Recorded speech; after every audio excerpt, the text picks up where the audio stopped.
నమస్కారం. ఎల్ఎన్ఎస్కి స్వాగతం. ముందుగా ముఖ్యాంశాలు. రాష్ట్రీయ స్వయం సేవక సంఘ వార్షికోత్సవం. వెన్నపూస కాలనీ వాసులకు కుల ధృవీకరణ పత్రాలు మంజూరు చేయాలి.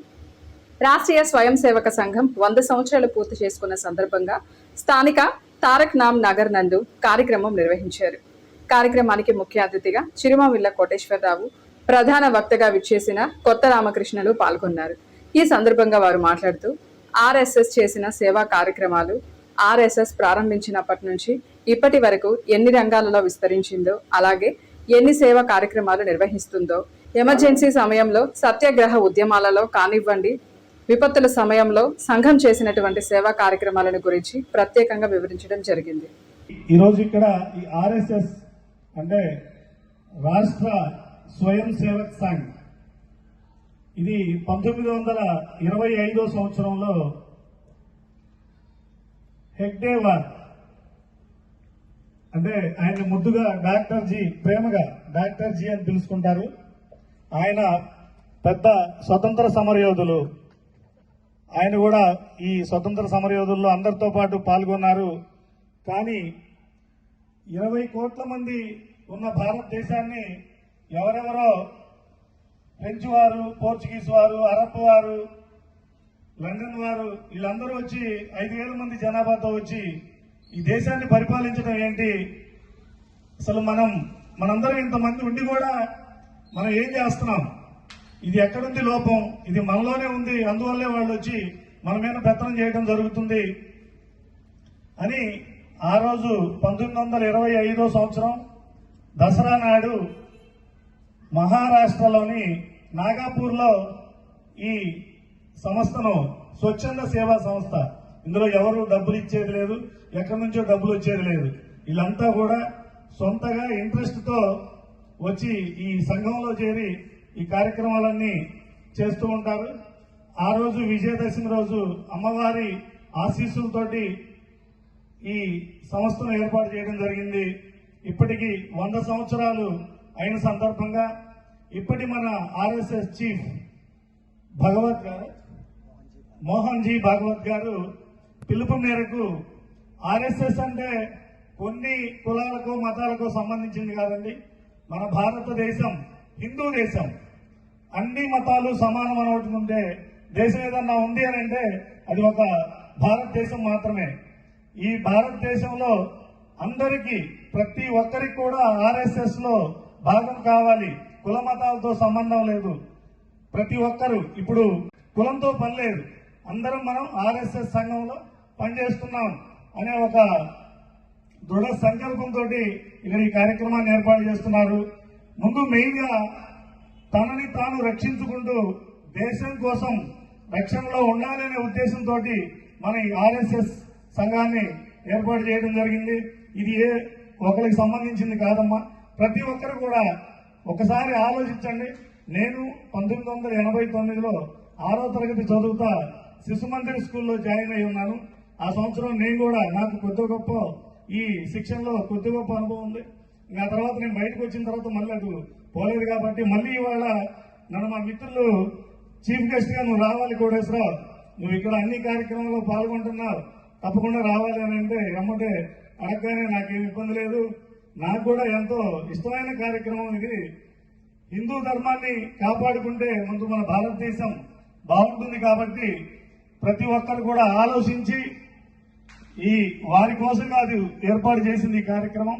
మనందరిలో కూడా ఆలోచన విధానంలో మార్పు రావాలి, ఆలోచించుకోవాలి, మన భారతదేశాన్ని కాపాడుకోవాలి అని ఆ రోజు డాక్టర్ జీ గారు స్థాపించిన ఈ సంస్థ ఇప్పటికీ 100 వసంతాలు పూర్తి చేసుకొని 101వ సంవత్సరంలోకి అడుగుపెట్టి మనందరికీ పరిచయ కార్యక్రమానికి ఇక్కడికి ఇచ్చేశారు. కాబట్టి వారందరికీ మరొకసారి ధన్యవాదాలు తెలియజేసుకుంటూ, ఇటీవల విజ్ఞాన్ యూనివర్సిటీలో జరిగిన అండర్-19 SGFI క్రికెట్ సెలక్షన్ లో చీకటిగలపాలెంలోని ఏపీ మోడల్ స్కూల్లో ఇంటర్మీడియట్ సెకండ్ ఇయర్ చదువుతున్న పల్లెపోగు ఆకాష్, అమృతపుడి మహేష్ బాబు ఉమ్మడి గుంటూరు జిల్లా అండర్-19 క్రికెట్ టీం కి ఎంపికయ్యారని ప్రిన్సిపల్ వి పద్మావతి తెలిపారు.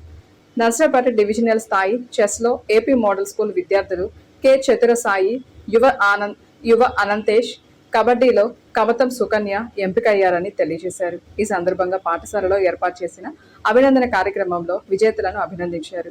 అనంతరం విద్యార్థులను క్రీడల పట్ల ఆసక్తి కలిగించి వారికి తగిన శిక్షణ ఇచ్చి స్కూల్ ఫిజికల్ డైరెక్టర్ వి చిన్న పాపారావుని అభినందించారు. వైసీపీ పార్టీ వారు రాష్ట్ర వ్యాప్తంగా ఎక్స్చేంజ్ కార్యాలయాల ఎదుట ధర్నాకి పిలుపు ఇవ్వడం సిగ్గుచేటని పల్నాడు జిల్లా టీఎన్ఎస్ఎఫ్ అధికార ప్రతినిధి వీరగంధం ప్రశాంత్ తెలియజేశారు. కల్తీ మద్యం ఈ రాష్ట్రానికి పరిచయం చేసింది గతంలో పరిపాలించిన వైసీపీ పార్టీ వారు కాదా అని ప్రశ్నించారు. రాష్ట్రంలో ఎన్డీఏ ప్రభుత్వం అభివృద్ధిలో సంక్షేమ పథకాల్లో శరవేగంగా జరుగుతున్నాయని, ఆ అభివృద్ధిని చూసి ఓర్వలేక వైసీపీ పార్టీ వారు పోరుబాట కార్యక్రమం పట్టి స్వార్థ రాజకీయాల కోసం ప్రజలను తప్పుదోవ పట్టిస్తున్నారని ఈ సందర్భంగా తెలియజేశారు.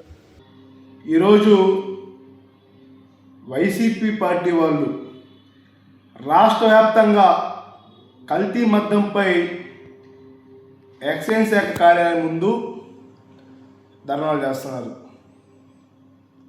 సిగ్గుందా మీకు చేయడానికి? మీరు అసలు అర్హులేనా ధర్నా చేయడానికి ఎక్సైజ్ ఆఫీసుల ముందు? కల్తీ మద్యం తీసుకొచ్చింది ఏ పార్టీ వాళ్ళు, ఏ ప్రభుత్వం వచ్చింది? ఎంతమంది నాశనం అయిపోయారు? ఎంతమందికి లివర్ చెడిపోయి ప్రాణాలు పోగొట్టుకున్నారు? అది గత వైసీపీ ప్రభుత్వం జరిగినది. 2019 నుంచి 24 దాకా వైసీపీ ప్రభుత్వం అధికారం ఉన్నప్పుడు ఈ రాష్ట్రంలో కల్తీ మద్యం చాలామంది తాగిపోయి చాలామంది ఇబ్బంది పడి ఆసుపత్రి పాలయ్యారు. కొంతమంది మరణించారు. మరణించిన వివరాలు మా దగ్గర ఉన్నాయి. అదేవిధంగా కల్తీ మద్యం అనే మనం వచ్చింది. మా ప్రభుత్వం మీ ప్రభుత్వం లాగా చూస్తూ ఊరుకోలేదు. ఇమీడియట్గా అరెస్ట్ చేసింది. అతను సౌత్ ఆఫ్రికా నుంచి రాగానే ఎయిర్పోర్ట్లో అరెస్ట్ చేసాం. అది మా ప్రభుత్వం ఉన్నటువంటి చిత్తశుద్ధి. మీ ప్రభుత్వంలాగా కమిషన్ తీసుకొని డబ్బులకి కకృతిపడే మా ప్రభుత్వం కాదు. ప్రజలకి మేలు చేసే ప్రభుత్వం కూటమి ఎన్డీఏ ప్రభుత్వం. ప్రజల తరపున ఉండే ప్రభుత్వం ఎన్డీఏ ప్రభుత్వం అని ఈ సందర్భంగా తెలియజేస్తున్నా. కల్తీ మద్యం మీద గతంలో ఓం ప్రతాప్ అనే వ్యక్తి, చిత్తూరు జిల్లా సంబంధించిన వ్యక్తి, పొంగనూరు నియోజకవర్గం సంబంధించిన వ్యక్తి ఆనాడు సోషల్ మీడియా వేదికగా ఈ కల్తీ మద్యం తాగి ఎంతోమంది చనిపోతున్నారని చెప్పి ఆనాడు మాట్లాడినటువంటి ఓం ప్రతాప్ అనే దళిత వ్యక్తిని ఆనాడు అతి కిరాతకంగా చంపేశారు పెద్దిరెడ్డి రామచంద్రారెడ్డి మనుషులు. వినుకొండ మండలం కొండకింద ఉప్పరపాలెం వినుకొండ టౌన్ 1వ వార్డు వెన్నపూస కాలనీలో నివాసం ఉంటున్న యాదవ్ కులస్తులకు కులం సర్టిఫికేట్ ఇవ్వడంలో అధికారులు నిర్లక్ష్యం వహిస్తున్నారని సిపిఐ వినుకొండ మండల పార్టీ కార్యదర్శి కొప్పరపు మల్లికార్జున తెలియజేశారు. సిపిఐ వినుకొండ మండల కమిటీ ఆధ్వర్యంలో వినుకొండ తహసీల్దార్ కార్యాలయం వద్ద ధర్నా చేయడం జరిగింది. ఈ సందర్భంగా వారు మాట్లాడుతూ వినుకొండ మండలం కొండకింద ఉప్పరపాలెం వినుకొండ టౌన్ 1వ వార్డు వెన్నపూస కాలనీలో నివాసం ఉంటున్నటువంటి యాదవ్ కులస్తులు వృత్తిరీత్యా గంగిరెద్దులు ఆడించుకుంటూ జీవనం సాగించేవారని, కాలక్రమేణా గంగిరెద్దులు అంతరించిపోవడం, వారంతా కూడా గ్యాస్ పొయ్యిలు రిపేర్ చేసుకుంటూ గ్రామాల్లో తిరుగుతూ ఆకుకూరలు అమ్ముకుంటూ జీవనాలు సాగిస్తూ ఉన్నారు. వారంతా కూడా యాదవ్ కులం చెందిన వారని, గంగిరెద్దులు అనేది వృత్తిరీత్యా గంగిరెద్దులు ఆడించే వాళ్లే తప్ప వారు గంగిరెద్దులు కులస్తులు కాదని అధికారులు మాత్రం పూర్తిగా విచారించకుండా వారికి గంగిరెద్దుల కులం సర్టిఫికేట్లు మంజూరు చేస్తామని చెప్పడం ఎంతవరకు సబమని, వీరి ఇంటి పేరు ఉన్నటువంటి తిరుమల నల్లబోతల, ఎద్దు పోలిపోయిన తదితర ఇంటి పేరిటి వారందరికీ కూడా ఎర్రగొండపాలెం, సత్తెనపల్లి, బెల్లంకొండ, త్రిపురాంతకం మండలాల్లో వాళ్ళందరికీ కూడా యాదవ్ కులస్తులుగా బీసీడీ కుల ధృవీకరణ పత్రాలు ఇవ్వడం జరిగిందని, వాటి ఆధారంగానే విచారించి వీళ్లకు కూడా యాదవ్ కులస్తులుగా బీసీడీ కులం సర్టిఫికేట్లు మంజూరు చేయాలని ప్రభుత్వాన్ని డిమాండ్ చేశారు. ఇంతటితో విలన్స్ సమాప్తం. తిరిగి రేపటి విలన్స్ లో కలుసుకుందాం. నమస్కారం.